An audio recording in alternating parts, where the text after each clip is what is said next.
But my ending to the police service was pretty torrid. I had a breakdown, so I got diagnosed with complex PTSD.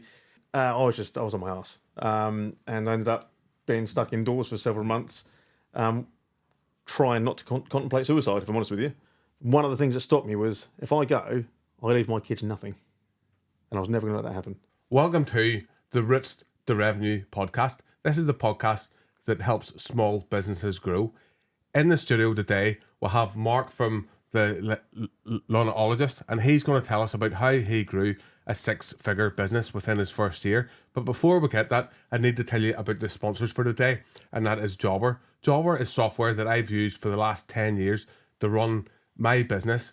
It does my scheduling, my invoicing, and best of all, it gets me paid faster. If you want to try it out, there's a 14-day free trial. And if you use my link down in the video description, it'll get you 20% off for your first 6 months. Mark, how are we? Jason, I'm all right. How are you? Good. Do you want to tell us a bit about yourself and how you got into the lawn care business? Yeah, yeah, of course. So originally, I haven't got a lawn care background. Very far from it. Started life left school, become a chef. I'm a chef into sales, and then spent 12 years as a police officer. Ended up having a bit of a rough time in the police, and eventually found myself in lawn care. So yeah, very varied career path, but here I am. Just for any That was a good start. Yeah. For anybody listening to this is also going out on Apple, iTunes, and Google Podcast. You might be watching this on YouTube, and you can see these buzzers here. For anyone that's just listening to this on audio, we have buzzers here that we use just for a bit of fun and banter. How far up in the police did you get, Mark? Not very far. Not very far. No, I was a career PC, so I was frontline uniform, career PC. Started off on a response team, finished up on like a little dedicated drugs team as part of a neighbourhood group. But my ending to the police service was pretty torrid. I had a breakdown, so I got diagnosed with complex PTSD.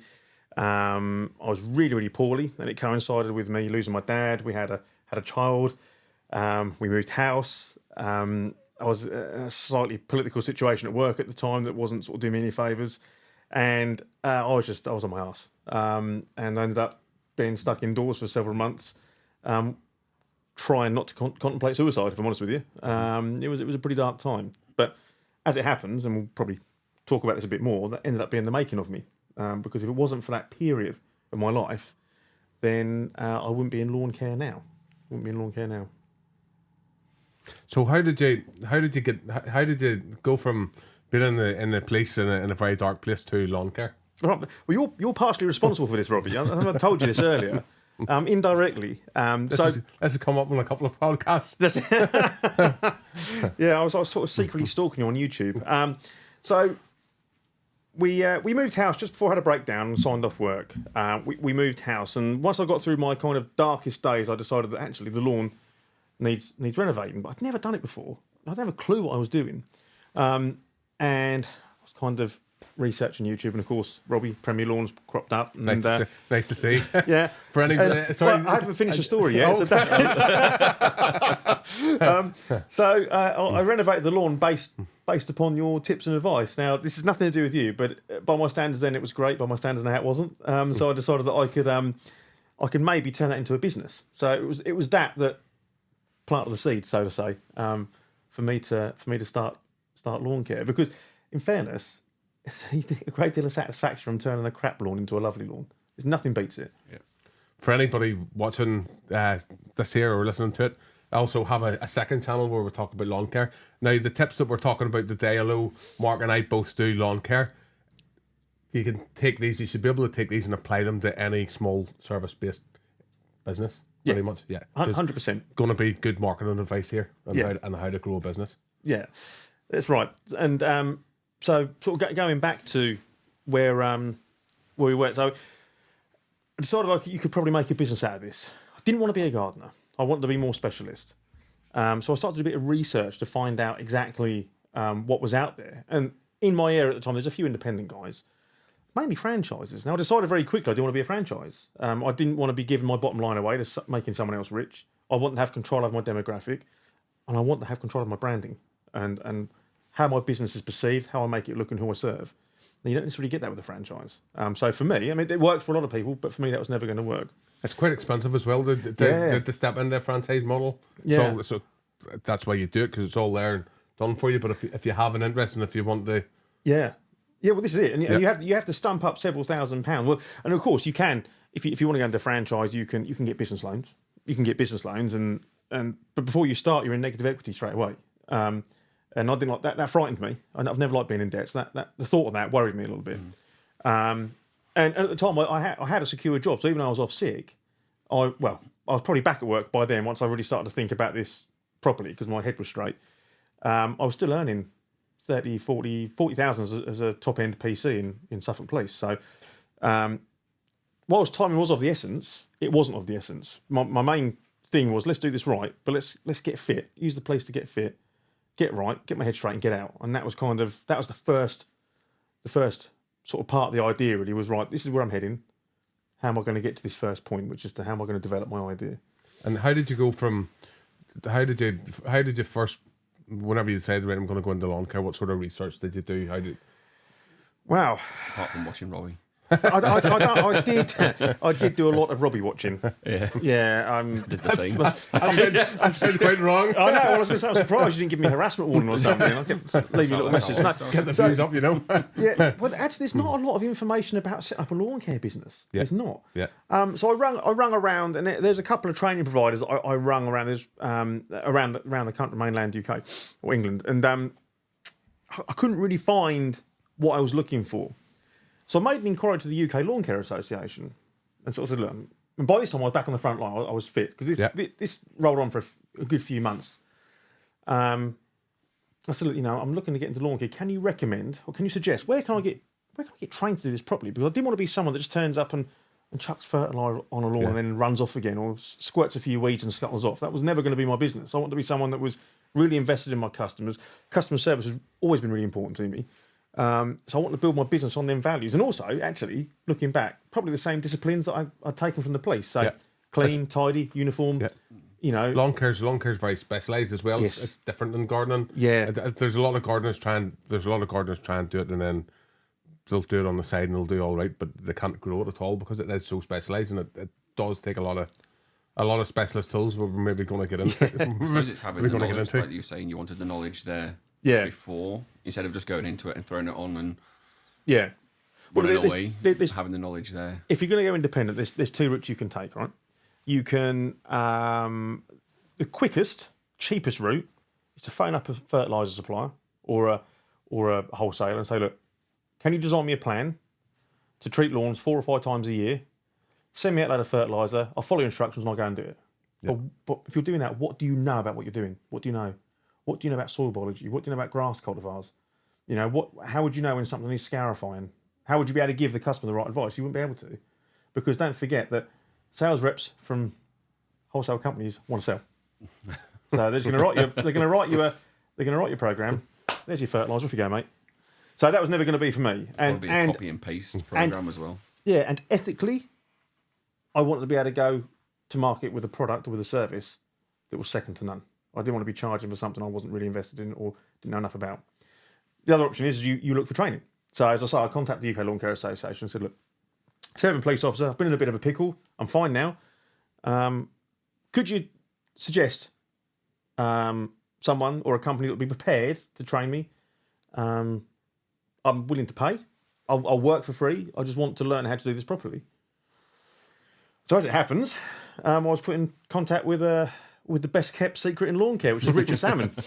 Richard is, if you're watching or listening to this, there'll be another podcast live with Richard did a extremely good talk on how to grow a business, so make sure to listen to or watch that after this one. Richard's a good guy. Really good guy, and a very, very close friend of mine now. But I phoned up Richard and I sort of said, look, serving police officer, this is what I want to do. Can you help me? Yes, I can, he said.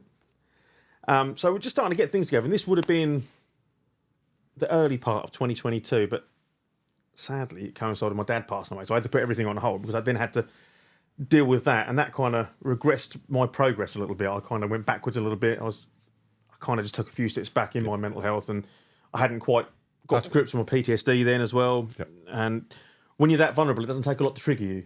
You know, you have to be mindful of that. You have to be aware that it's part of the process.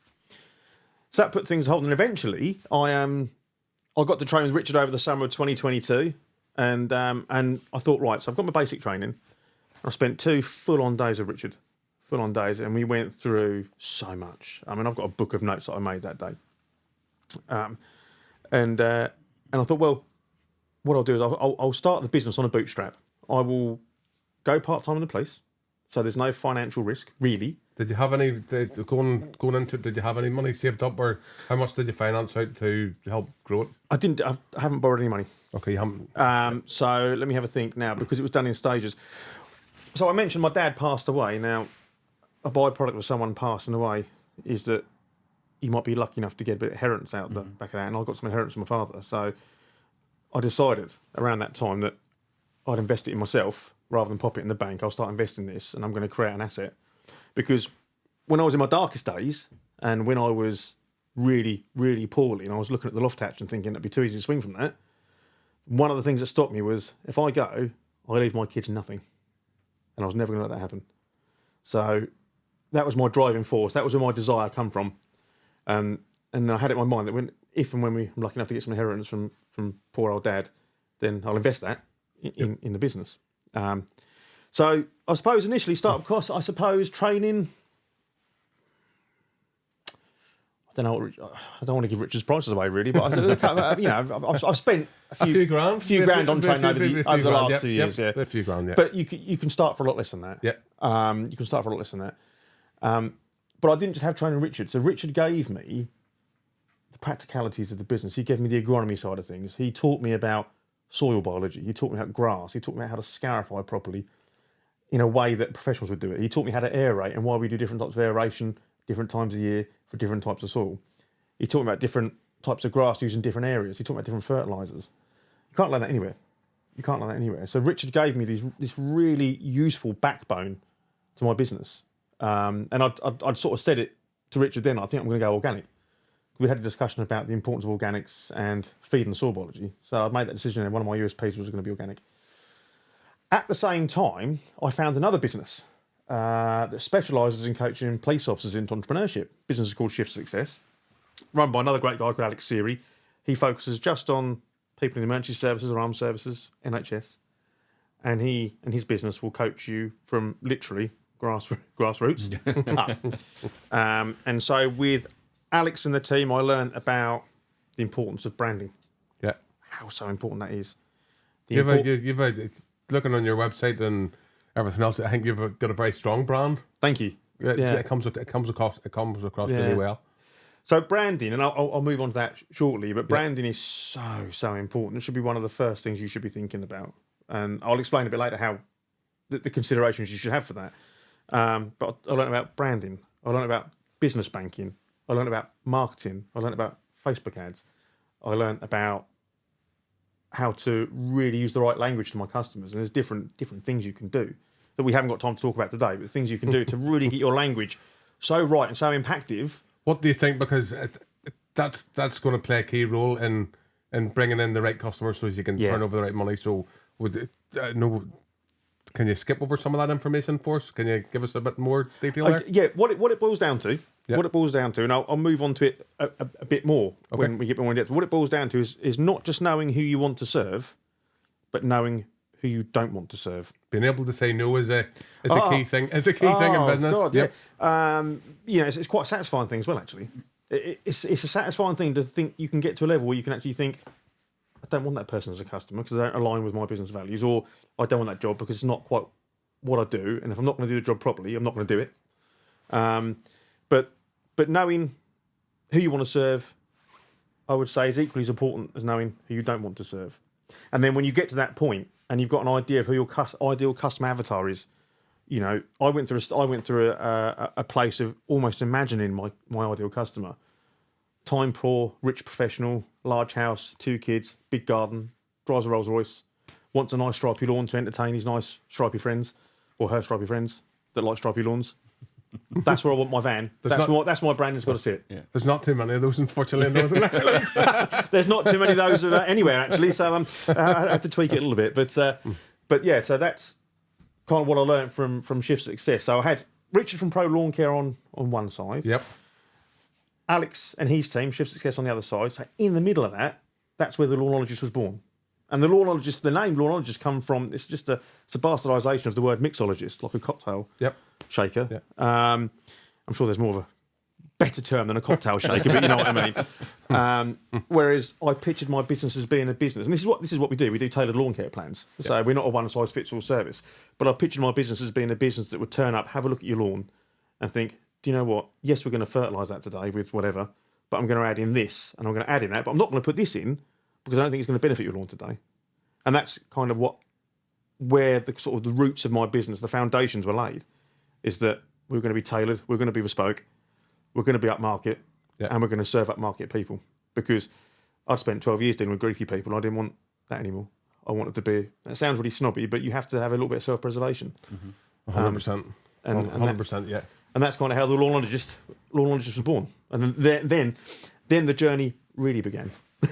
So how did you initially get your first few customers, or your first 10 customers? How did you originally get your first 10 customers? Well, before I even thought about getting customers, I really then started to work on being able to talk the language and being able to get the brand together. So, but before that, you have to kind of, before you even think about that, you go back to the idea stage. There's something that goes hand in hand with the idea, and if you haven't got that second part, then it's going to be a bloody hard work. And that second part is desire. You've got to have the desire to make that business work. You do. You've got to have the desire. You have to have a drive to work for yourself. You have to have a drive. And that desire boils down to, and I bang on about this all the time, your desire to change in your life has to be greater than your desire to stay the same. Because if you don't change, nothing will change. I did a TED Talk, and the guy that organised it is going to be coming in for a podcast, and I'm going to have an interesting conversation with him, because that was all about the podcast, or the TED Talk was all about how to move yourself forward, and as well how to change the people that maybe you're necessarily friends with, and move to people that only bring positivity to your life. Oh, yeah. And I had a bit of a mindset change after that. And I've sort of really been driving things forward. I never thought that I'd be flying guests in from England to take part in a podcast. You know, which is for me, it's a real honour to have people come over and give up their time. It's an honour to be here, Robbie. To come and talk to me. But that came from a mindset change, and we're squeezing in a lot of podcasts. We're filming this in the winter, and it's going to go out over the course of the summer. Yeah, and there's a pile of work to get the podcast up and running, but that only comes from just having that drive. Yeah, having that drive to move things forward. That desire. Yeah, that deep rooted desire with grit and determination. Yep. Because I'm still young in entrepreneurship. I've had little micro businesses before, but this is the first business that I've got that's hit 6 figures. The first business that's really been my sole income. And you go through peaks and troughs all the time. That desire will wane. That desire will go up and down, and you'll have some days where you think, some dark days. I'm done. Yeah. I am done with this shit, But then you have other days. This is the best thing I've ever done. Best thing I've ever done. But that's all part of the journey, because within that you'll go through peaks and troughs of having self-doubt. Self-doubt will sabotage any potential you've got if you let it. Yeah. Self-doubt will just destroy you. So will fear, and so will anxiety. But it's all natural. It's all part of the process. Another thing I would say about running your own business, and sometimes maybe not the best of it, is you have to make a decision. There's times that you can't let an indecision rule you. Yeah. So did you say about self-doubt? For me, it's indecision. It's just make a decision. Any decision's better than no decision. Yeah, but just sometimes Jason will be like, "Probably don't make that. Don't do that. Don't make that decision." But you're right, because nothing's ever as bad as it seems. Nothing's ever as bad as it seems, and you make a decision. It might not be right, but we're all flexible enough to work around that. And then I heard another great saying that I remember really resonated with me is that the map, whatever your end destination is, you'll have your end destination, but you won't have the territory. You won't know how that map goes around the ravines and around the trees and up and down the hills, and you're going to get all of these things chucked at you. And that always happens. You think you've got one thing boxed off and nailed down, then something else happens, you know. But yeah, so going back to desire, starts with desire and the idea, and if you can keep that desire, that burning kind of grit and dogged determination, then there'll be no stopping you. But you just have to remind yourself of the mission every time that you're feeling a bit shit about things. Remind yourself of the mission. Remind yourself why you're doing it. Yeah. What are you doing it for? What are your whys behind it? And this is before you start investing, looking at customers and stuff. Be clear in your head. And if you don't know what your whys are, have a real think about it. Think about, well, for me, for example, my why was I want to leave the place. I want more freedom. I want more time. I want a better mental health. And I want a better health. So it's all I'll work for myself. Yeah. Trust me, mate. This is a far better life. But then, I mean, they're very basic whys, but then the whys within the whys, so the why divided by why, if you like, would be, well, why do I want that? Well, I want to be in better shape for my kids, for my wife, for the legacy I leave behind. That do I want my kids to be, when I finally do take my last mortal breath on this earth, to say, oh, thank God Dad's gone. He was a right grumpy git, wasn't he? Or do I want him to say, Dad went for a shit time. He changed things around and he gave us a good life in the end. So that's where my desire come from. Then you have to go into the planning stage, don't you? So you kind of go into the planning stage of who does what I do locally. And I hear it all the time. There's loads of people doing what I do locally. And people take that as a negative, but it's not. It's a really positive. And do you know why it's a positive? The more people know about that service, then it's because there's a market for it. There's a market for it. Yeah. So then, they're all educating people as well. Yeah, That's the thing. Yeah. If there's businesses making a living out of doing what you're doing in your area, that means there's a market for it. So then you have to look at those businesses and you have to think, okay, what do they do well? Work out what they do well. Copy it, but personalise it. And look at what they do bad, and don't copy that. Or don't copy it, or do copy it, but improve it. Yeah. And that's, so you're starting to get all of these things. Then, I guess the next stage for me was trying to work out what the pain points were. And this is where your market research comes in, and this gets overlooked so much. Yeah. Market research. But if you can talk the language of your customer. And what methods did you do to carry out your market research? Asked lots of questions and done lots of surveys. I did an exercise called... And did you have trouble getting people? Did you have trouble getting people to fill in the surveys? No, because what I did is I infiltrated Facebook groups. I asked people that knew people. Basically, everyone's got a lawn. Most people have a lawn, right? So most people got a lawn, they're going to have a problem with their lawn. And I need to find out what the common problems were. Yep. And it boils down to, in a nutshell, to keep my powder dry a little bit, it boils down to they want it lush, they want it green, they want it thick. They want no weeds. So then you have to translate that into your marketing. And you have to try and, for my business, translate into your marketing. So every time you're babbling on about something on Facebook, on Instagram, you are just hitting subconsciously those pain points. Because knowing those pain points and talking that language is what will make your business, my business, your business, stand out in a room full of 1,000 other lawn care professionals. Because when your prospective client comes along, if you're going, I'm the one that deals with the I'll make your lawn lush and thick and green and weed and moss free. They're like, I want him because that's exactly what I want. Yep. So that's why it's really important to get your language spot on. Absolutely. It takes time. You can't do these things overnight. And it takes a lot of deliberation because you almost do your surveys. I was asking set questions on... Did you do any mystery shopping? Yes, I did. I did. That was brilliant. I had a couple of people... Oh, God, I hope they're not listening to this now. I had one local guy come round, and I will say he was brilliant. A really, really nice guy. Very reasonable on price. Probably too cheap, if I'm honest with you. But wanted to give too much away. First customer, if you get me another customer, I'll give you a treatment for free. I said to him, don't give it to me. If you're good enough, I'll refer you anyway. Don't give your business away. So I thought, I'm never doing that.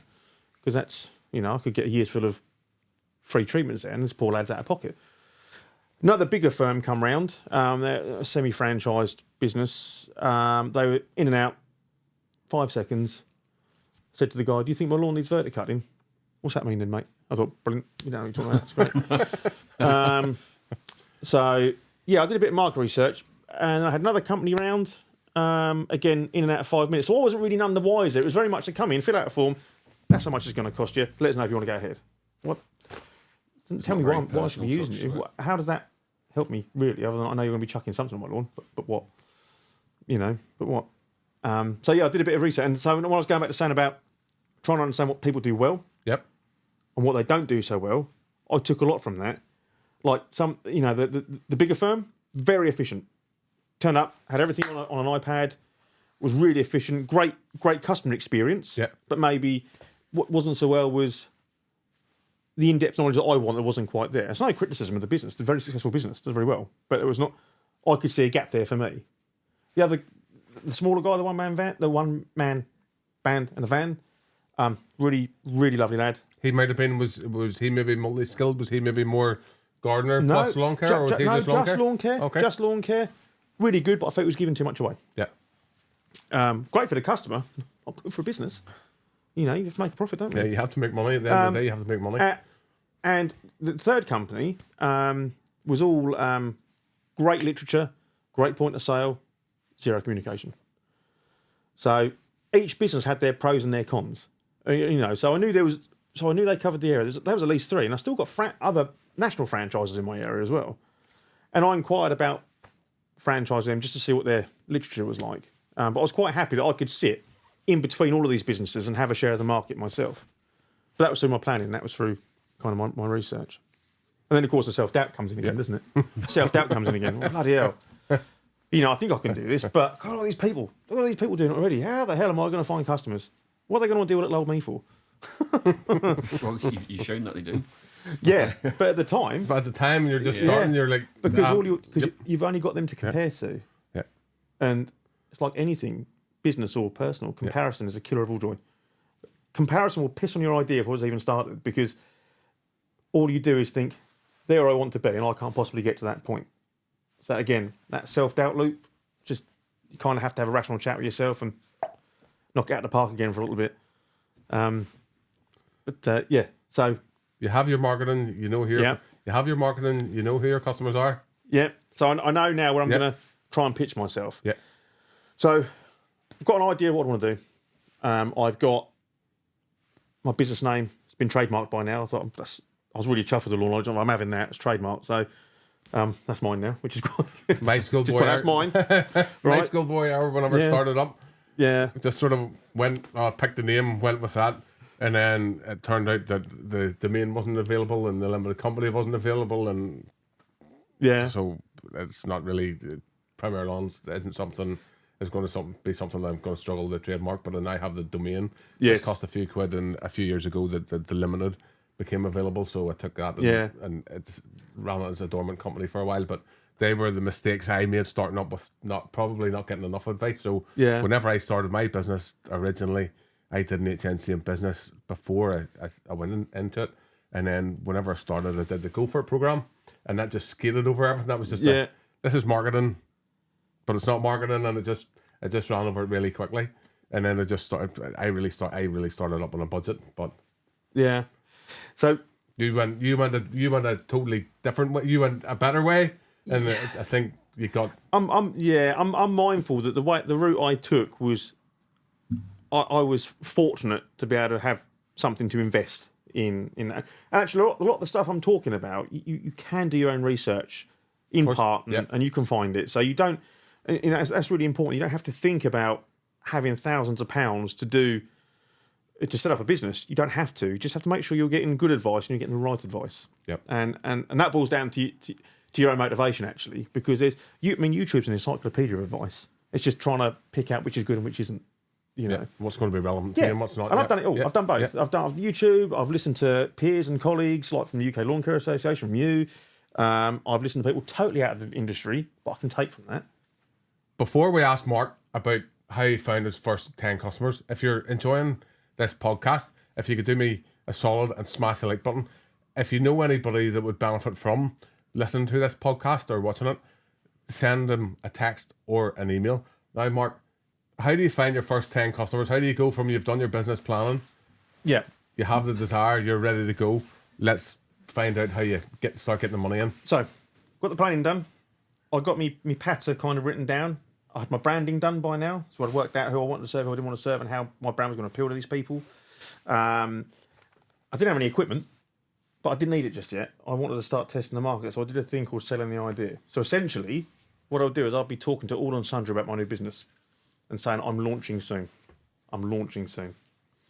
So, I'll tell you, maybe I bought myself a knapsack, I think, and maybe a spreader, but I hadn't invested in heavy-duty machine. I didn't need to do that, really. So I started chatting to people and say, look, we're launching in the area soon. I'm saying the area, it was in my area, but they didn't need to know that. This is what we do. Would you be interested? But yeah, come and give me an assessment. So now I'm starting to get a database of potential prospects. Did you do a waiting list? Did you start with a waiting list? Did you say like apply here for a waiting list? Did you like sort of as well? I think a waiting list as well helps people think that there's creates a sense of urgency, demand as well. No, I didn't, but I should have done. That's a good idea. I didn't, because anything that creates a sense of urgency makes people make a decision quicker in terms of purchasing, doesn't it? Did you? Sorry. Did you do any deals or offers? No, I didn't. I went more about the solution. Yeah. And said, look, we're an independent lawn care business, launching the area soon. And don't get me wrong, you go knocking on doors, people get pissed off, they don't like it. But it's just a case of turning stones over. Is that how you? Is that so? You let your family and friends know. Obviously, you were starting your first load of customers. Did you do a flyer drop, or did you go out and knock doors? Did you do so leaflets? not knocking doors, but something I've always been is very deliberate and very targeted. So, and you talk to some of the old sweats in the industry, they'll say, "Oh, when you launch a business, go and get 10,000 leaflets and just blanket drop them across an area." I don't think that's necessary. I don't think you get a return on investment in that. It costs a lot of money. And these days, in this day and age, when everyone's hyper-informed and everyone's digitally informed, I don't know about you guys, but what I do when I get a leaflet, it's like, I don't even read it. I did Facebook. Goes in my fire bins, ready to sort of. Yeah. I'm going to say I built my business in flyers. So at the start, because I was time rich and cash poor. So because I really started on, I didn't have the money to put into my business. Yeah. So I went to a local graphic designer, and he made me up a lot of flyers, or he designed a flyer, and then I took that and I went and I got them printed for the right money, and I delivered them myself in the local area. So if any days I didn't have work, I'd just go out and do flyers.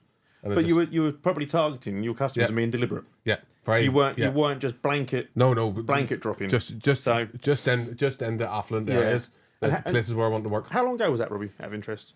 I started my business about 10 years ago, just over 10 years. 10 years ago. Yeah. So okay, but things have moved on since then. A lot. Yeah. Yeah. So what I did obviously you need to get leaflets made up. You must, and you have all your details on the leaflets. Make them look lovely and pretty with your new branding and all your powerful language that you've worked out, what your little mission statement's going to be, and it's on there. You've got to have leaflets. But what I'm saying is when you do it, just be deliberate and be targeted. So pick your areas. Pick the areas where you want to. Remember that thing when I said you think about the people you want to serve and the people you don't want to serve? Yeah. Go where the people hang out that you want to serve. Be deliberate, be targeted, and leaflet that area. Don't waste your time doing streets that aren't going to be your ideal. I mean, and then if you get a customer leaflet round that house again, and more than one occasion, so often somebody will go, "Oh, I've leafleted in there," but like you say, you get a leaflet through the door, you put it into the bin. Yeah. And a lot of times you need to see an ad 7 times before you touch points before you see it. I've heard that. Yeah. If you're out doing flyers and then you have a customer, then you want to the next time you're there, just the rest of the customers on the road, flyer them again. Yeah. Flyer them again. And what you'll find is people will put it in the drawer till they need it. Yeah. Or they'll go, "Oh, there's that flyer again," and you start the. But those 7 touch points don't have to be 7 leaflets. No. Because at the same time, when you're setting up around this time, you want to be setting up a Facebook business page, an Instagram page, because people buy now through social media more than anything else. And I can hand on heart tell you this works. I'll put a leaflet through someone's door of a nice big house. I think, "Oh, I quite fancy my van outside there." Then I'll knock on the door and I say, "I've seen one of your videos on Instagram. I know you." And already, without realising it, I've built a know, like, and trust bubble there. And I didn't even know them, but they know me. They're used to me talking. They're used to my presentation, because I've then started to build a social media presence. So going back to selling the idea, I was telling people I was launching a business, and I was telling everyone to tell everyone, like friends and family. And I picked up my first I was probably a 50-50 split. My first 5 customers were people I knew. And then there was a few where I door knocked. I remember one of my sort of first organically found customers through door knocking was a lady, a lovely lady, still a customer now, small lawn. She goes, my lawn's knackered, come have a look now. I was like, all right then. Ooh. So I went in that garden. And it looked all right, but what I didn't realise was it was full of chafer grubs. Full of chafer grubs. It was knackered, it's full of chafer grubs. So I sold her a year's treatment plan, sold a renovation, got her to pay up front for the year. So by the time I'd left in half hour, I'd taken a payment of £500. And I'm like, this is easy. Because I got my patter right and I was saying the right things. Done my soil samples, didn't really know what a chafer grub was properly, so I didn't know what I was looking at. And this was in sort of height of summer, so during that sort of drought period, so maybe the chafers weren't so active back then. You go back in autumn, do the renovation, chafers are alive. We don't have chafers, and we have leather jackets, but we don't have chafers. You're a very lucky man. Delightful little buggers they are. So the first renovation I ever did, the first scarifier I took to a lawn, as I was scarifying it, the lawn was peeling back like carpet. And and so I talk about sort of learning curve, took the old self-doubt thing creeping back in again. I was like, I'm going back to the old Bill. I had enough of this.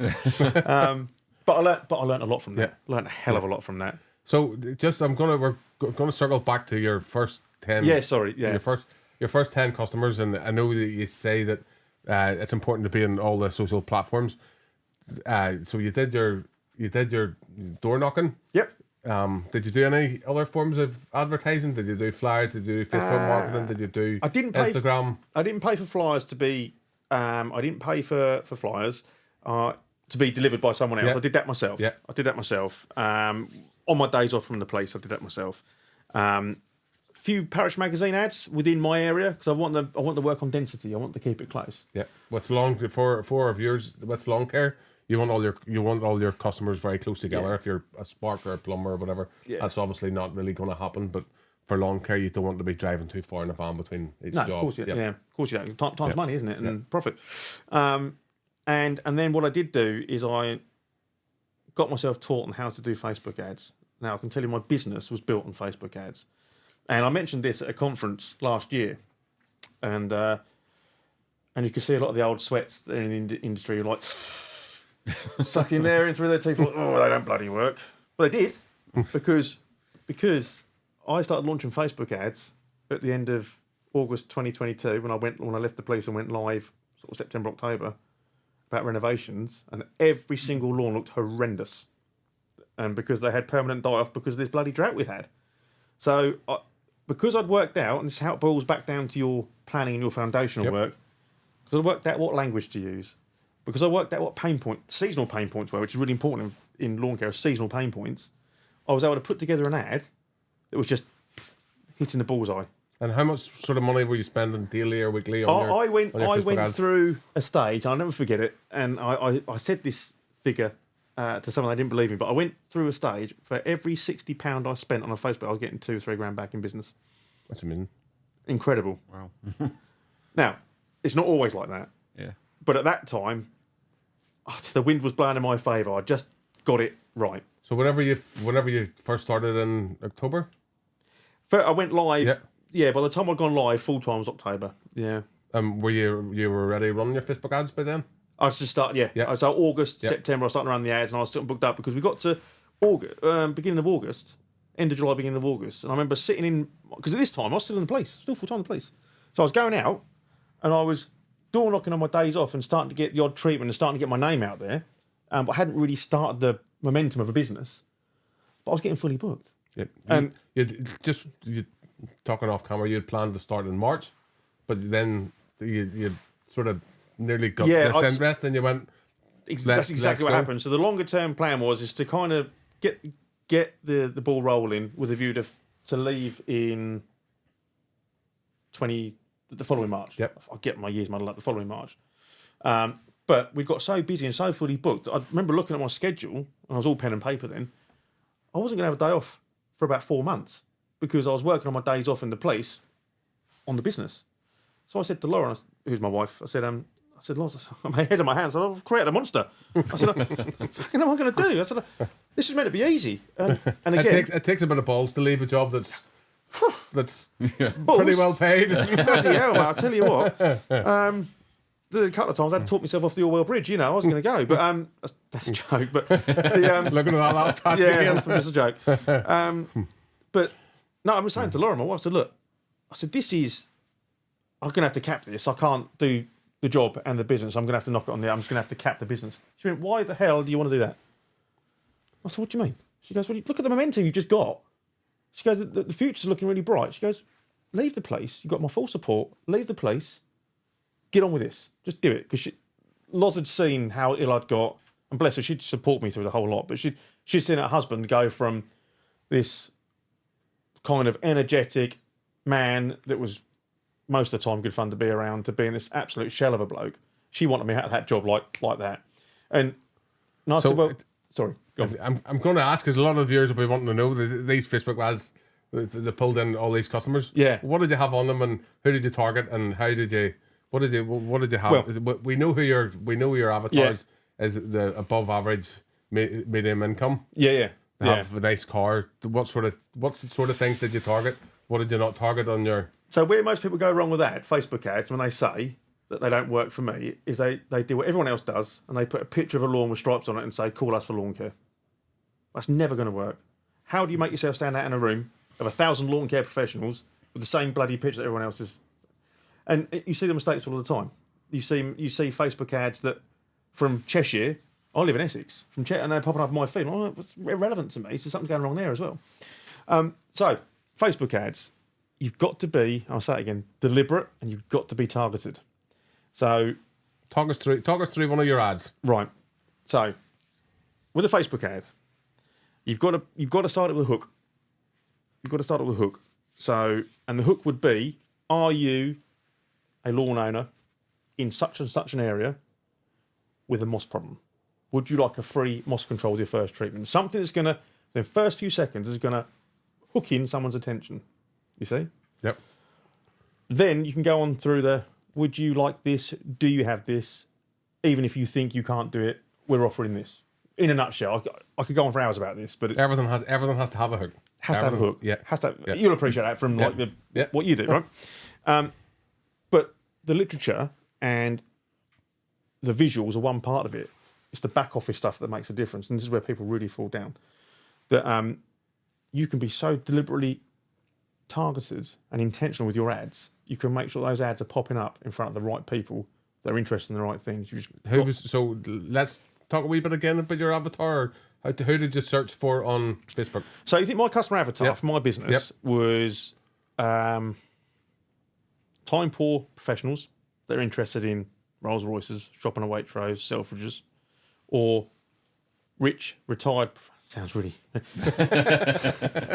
retired professionals that with large lawns that don't have the time or the physicality to be able to do it themselves. Yeah, that's my ideal market. So they're the two. Yeah. And really they're the two. And they're the two that will pay for value as well. They'll pay a bit more for something that's a bit better. I've never really thought about the whole shopping aspect, about where they shop or So when you go onto Facebook, so when you got your ideal customer avatar in your head, whatever that might be, and I'm saying mine are sort of specific to my business. Because you live in a fairly affluent area. Partly, yeah. I mean, I don't live in, but I live close to. I live close to. I think that helps as well. Your demographic is huge, but we are mobile. We're not a tree. We're not rooted to the same spot. So even if we don't live in them areas, you can still. Yeah. We deliberately and intentionally target the areas we want to work in. Mm-hmm. Do you see what I mean? So that deliberate, intentional thing. So the back office stuff on Facebook, you can do two things. You can boost an ad, which is kind of where you put an ad on. You can boost it. Well, that's okay. I mean, that will boost the ad in front of your audience, but it's not great. Or you can be targeted. So get into the ad center, have a look, and you can put in your ideal audience. You can put in their interests. You can put in their age range, the sort of cars they'd be interested in, financial investing. And you can really hone in your target audience. You have different campaigns with different target audiences. And test it. Now, not every ad is going to work. Not every ad. I mean, I've had some I've put ads out. And how long? Nothing. How long would you test one of your ads for? How long would no more than 10 days. No more than 10 days. No more than 10 days, and I change it up. There's another thing I see a lot of the time. People just regurgitating the same ads, businesses over and over again, and not just lawn care. All sorts of businesses. You get the same old picture turns up with 9,000 comments on it because it's been doing the rounds since 1933 or something. but equally, we're talking about touch points. Once you've overdone it, people switch off. Would you run multiple ads in the one area and then see which works best? Yeah, I'm running two at the moment. I'm doing 2 campaigns at the moment. I'm doing one for moss control, and I'm doing one for a tailored treatment plan. One's a boosted post and one's a dedicated ad. And what I'll do at the end of the term is I'll compare and see what my click-through rate was. But I'm not an expert on Facebook ads. I'm just Have you tried Google Ads or anything no, else? And I haven't because I don't really understand them. I tried Google Ads myself in the past, and I got somebody in to do it for me, and then they didn't really work. So then it says, "Oh well, it's your website. There must be something wrong with your website." So we had the website rebuilt, of course, and then by them, and then by someone else. Oh, okay. And then it still didn't work. And I found that I was getting leads, like I was paying like 50 quid for a lead, and somebody was saying, "Can you phone up and come and cut my grass? It's really long here." Yeah. Totally hitting the wrong market for it. And so my understanding is the difference between sort of Google ads and Facebook ads, and if there's any sort of techie gurus on here that will be able to give a far better synopsis than I can.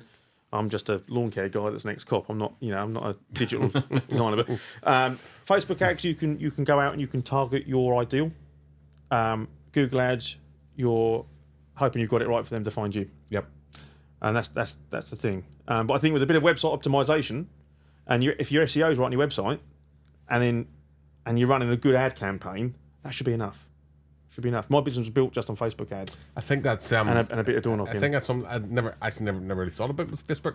You're directly targeting certain people with your ads on Facebook, whereas with Google, you're waiting for someone to type in a search. Yeah. And then be found. And hope that you stand out in front of all the other ones that crop up in your area as well. Whereas you can be a little bit more it's a bit like the way I kind of think of Facebook ads is it's a bit like you're popping up in someone's down going, "I'll do your lawn for you." Whereas they're trying to find you. Do you know what I mean? So it's So tell me this: you now have your ideal customer base. Yeah. Do you want to tell the viewers a little bit about? Are they small gardens? Are they big gardens? Are they everything in between?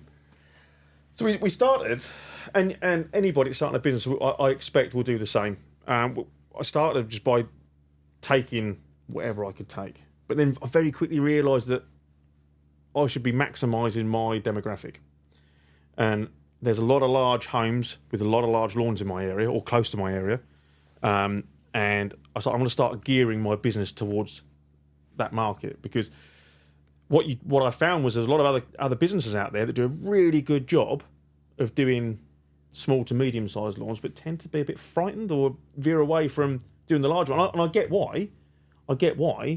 Because it's hassle. It's a lot of stock you got to carry. It's a lot of walking. It's a lot of spraying. Or you have to invest in really expensive equipment that costs the same amount as your van to go and treat them efficiently, to make it cost effective. Yep.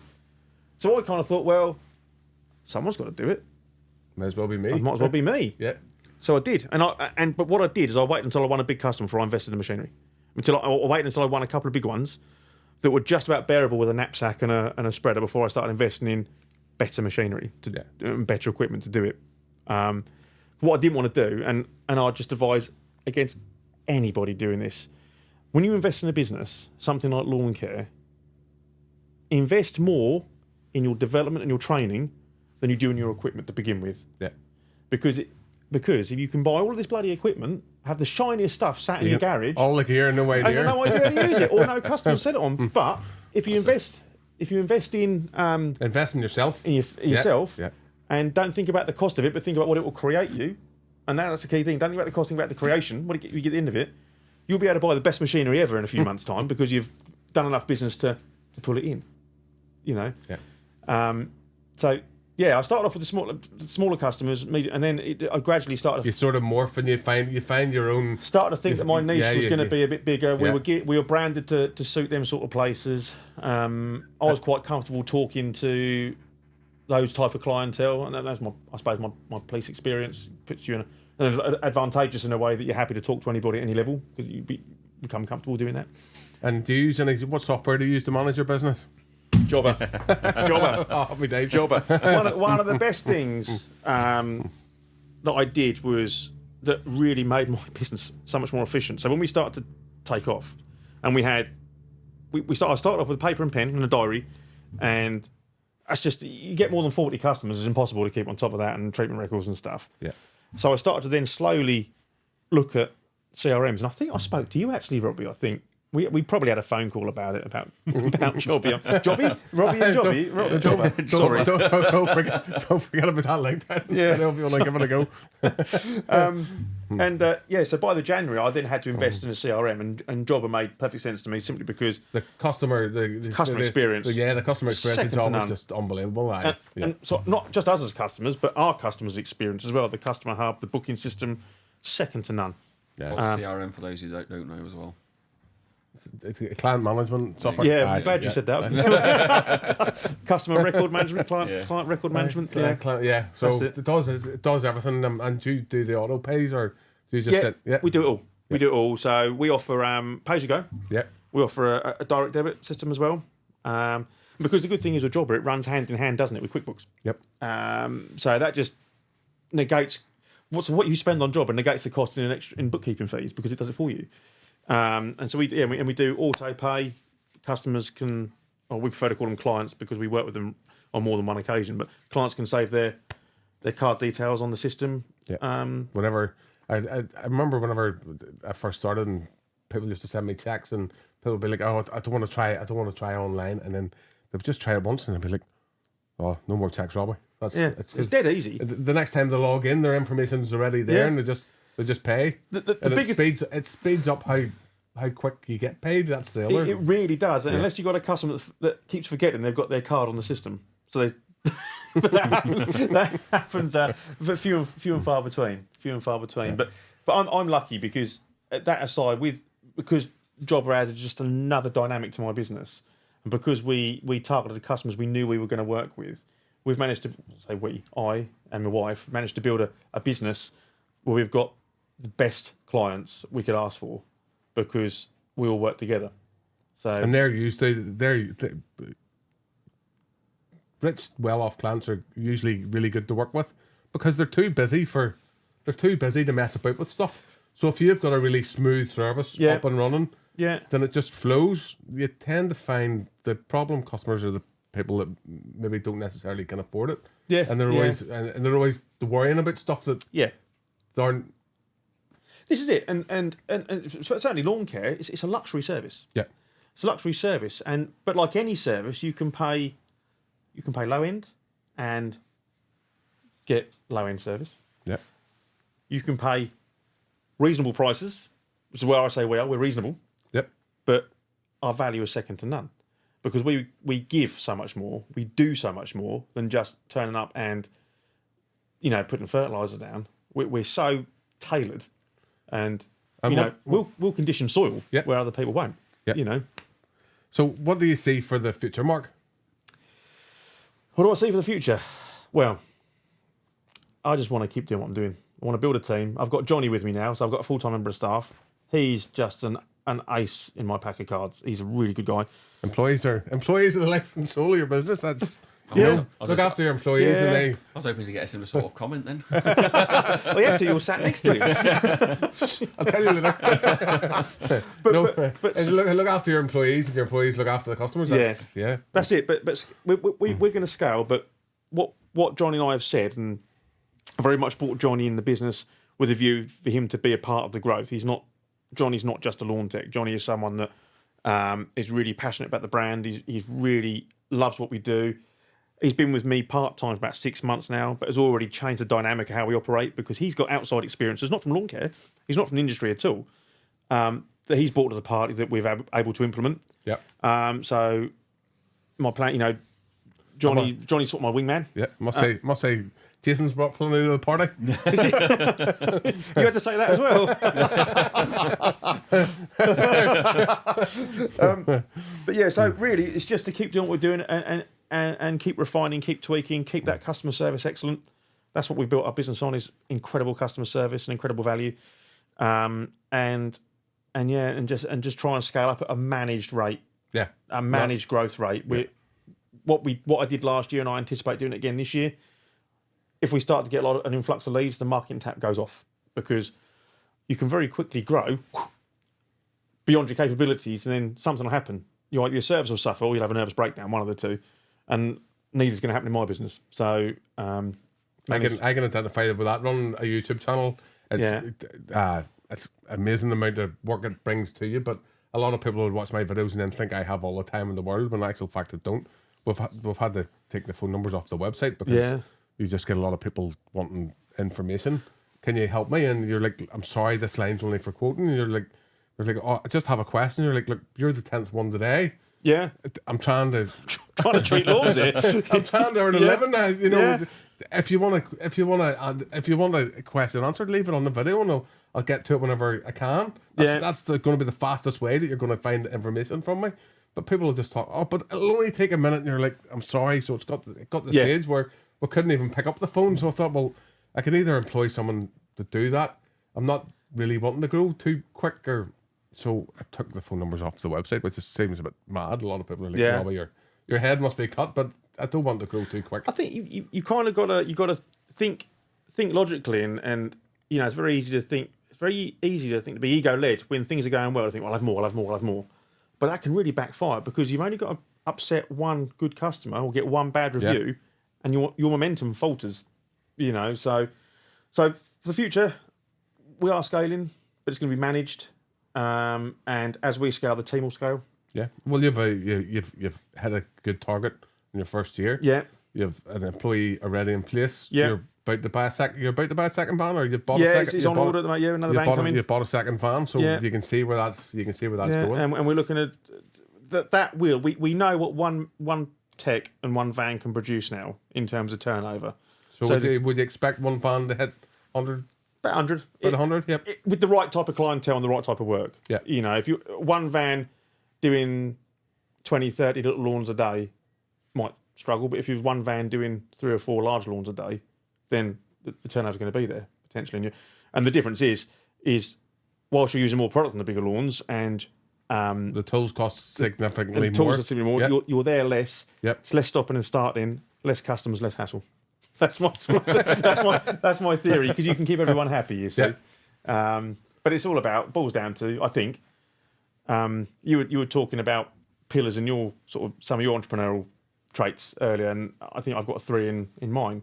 It's consistency, credibility, and customer focus. If you nail them 3 things, then you're halfway there. 100%. You're halfway there. And simplicity. Get an S in there. Simplicity. Keep it simple. And just lastly, Mark, how far did you travel today to come to the podcast here in just outside Belfast in Northern Ireland? I come from North Essex, a town called Colchester. So, I don't know. What time were you up at this morning? 4 this morning. 4? Well, thank you very much for coming. Very well. Thank you for having me. Loved it. Thank you. Thank you. Good man. Cheers. And don't forget to smash that like button. Cheers. And if you think you know somebody that'll find this useful, send them a text, email it to them. All the best. Thank you very much. Thank you.